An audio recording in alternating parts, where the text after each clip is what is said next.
Welcome back, folks. It's Friday, January 5th, 2023. Born on this date in 1923, Sun Records founder Sam Phillips of Florence. Now today we have a medical cannabis update, a fired police chief, and a wild night at a Bass Pro Shops. I'm Mike Morgan, and we are down in Alabama.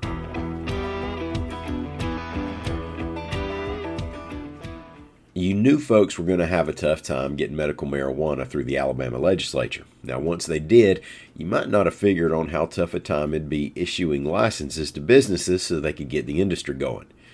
In the latest on that front, AL.com's Mike Cason reports that a Montgomery County Circuit judge has issued a temporary restraining order to keep the Alabama Medical Cannabis Commission from issuing licenses to integrated companies.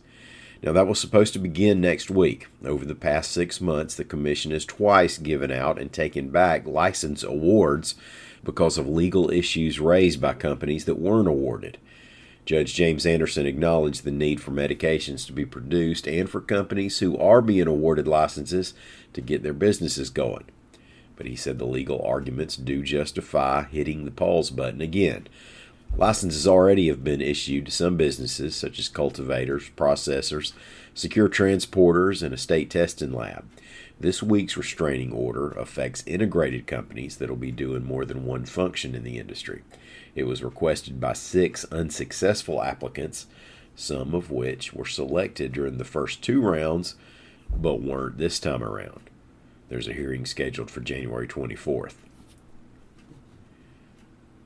Mount Vernon is out a police chief after the town council voted to fire Duncan Harrington on Thursday, reports AL.com's Howard Koplowitz. Harrington was arrested December 15th on a misdemeanor domestic violence charge. Mount Vernon police said he was the aggressor in an incident with a family member and jailed him for 24 hours before releasing him on bond. A Class A misdemeanor in Alabama can get you up to a year in prison and up to a $6,000 fine. The council's decision came after Harrington pleaded his case during an executive session. Well, Thursday night got pretty wild, even by Bass Pro Shop standards, when a man in the lead store took off his clothes and jumped in the aquarium. Now, don't make fun. We've all looked at that aquarium and thought about it. And AL.com's Carol Robinson reports that police say the man may have knocked himself unconscious falling out of the aquarium, and that he was taken to a hospital for a mental evaluation. According to police, he had already driven a vehicle into a pole in the parking lot before coming into the store near closing time. So it's worth praying the man gets his situation cleared up so he can put this behind him and try to forget it, although you know he probably has a couple buddies who won't let him. It's only January 5th, and we've already had skinny dip into the Bass Pro Shops, and it's an election year, so y'all hang on to something. Have a great weekend. We're going to be back here on Monday.